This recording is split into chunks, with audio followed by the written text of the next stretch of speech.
So Michael, this looks like a local scene.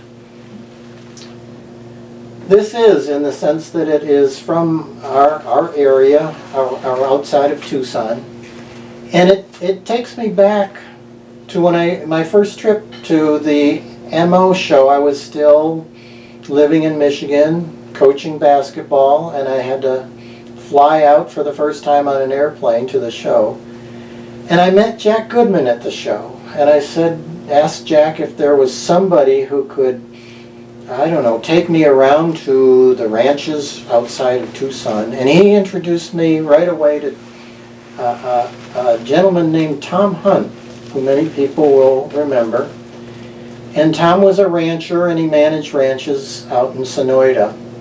And we talked at the show a little bit, and then he invited me out the next day to visit him and took me on a tour of the San Rafael Valley. And we took some sandwiches out, and we took a break underneath a beautiful sycamore tree. And it was an opportunity that was too good to be true. I made several trips with Tom in that area after that, and we really enjoyed things, but he knew what I was after, what I had to learn.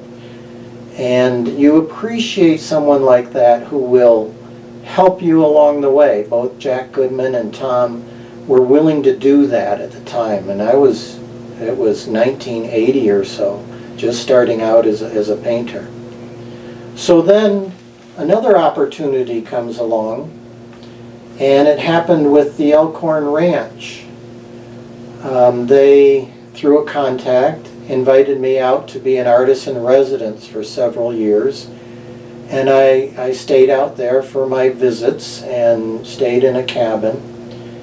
And that took me farther into the horse ranching life, learning things about the breeding of horses, watching the wranglers in casual moments, watching them around their horses, and then getting into the landscape out there. This ranch is at the base of the Babacaveri Mountains out towards Atlas. It's along the border, and it's a pretty stark landscape as you get down in the bottoms area here, but you get up and start climbing up into the mountains a little bit, and things change, and there's more water up there. And there are rocks like this. This was a beautiful rock that I found down in that area. And again, always wanted to paint it, but waited for the time that was right to work it into a composition. So this was a challenging composition and painting to do. Not only because of the landscape, it's pretty complicated, but you have 6 figures in this piece, and that's rare for me to challenge myself with so many figures. It doesn't happen that often. But I had the time again during this time that we're somewhat isolated, and so I decided to go for it. It's a challenge in terms of perspective. You have to try and get the figures out in front with the right proportions. You don't have a building here to set up the perspective and measure against, so you're kind of using your best judgment. The figures in the foreground here sort of represent the main focal point, and their horses off behind them here, behind some rocks, sort of set up a second focal point in this composition.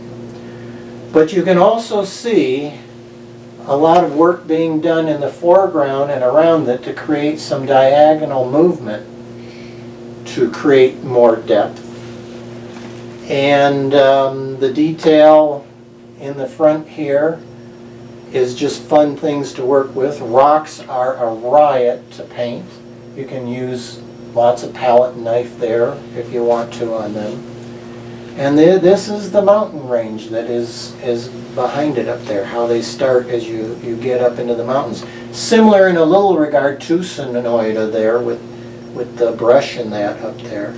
And you're just creating depth as you go back. And the sky was a fun one to finally get right. I think it took me 3 tries, but it came into it here. The smoke on the fire is always fun to play around with. A variety of outfits on the Wranglers and Cowboys in that, and a variety of hats is fun to get into.